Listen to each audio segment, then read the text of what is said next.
nasa poder, ang pagsisinungaling ng nasa poder, ang pag-iiwas sa pananagutan ng nasa poder, galit ang aking nararamdaman.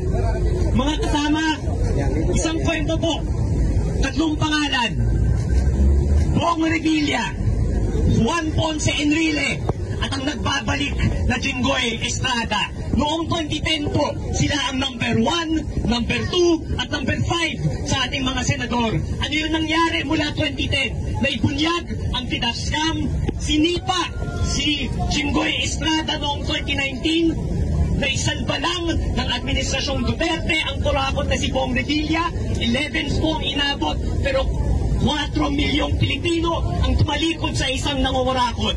Noong 2022, sinalba ng unity team na Marcos Duterte si Jinggoy Estrada, at noong 2025, sinipa ng taong bayan ang kurakot na Bong Revilla. At syempre, ang walang sawang, ang immortal na Juan Ponce Enrile ay tuluyang hindi na nakabalik sa Senado. Ano ang ibig sabihin po nito?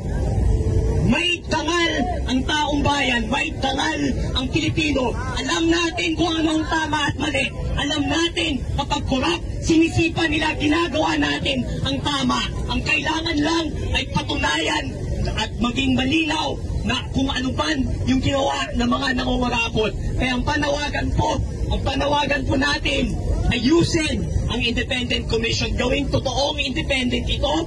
Ito ang panawagan sa Presidente, mag-appoint ng mga tao na may tangal, mag-appoint ng mga tao na may integridad. Ang panawagan naman sa Kongreso, bigyan ng totoong ngipin ang Independent Commission, bigyan ito ng subpoena powers and powers to contempt, to make sure na lahat ng mga impormasyon ay maipapalabas, at sa lahat ng mga politiko, gawin nyo ang spirit of the law, ilabas nyo ang mga salain nyo para makita lang lahat kung ano ang inyong tinatago, para makita ng lahat kung ano ang totoong anyo ng inyong buhay.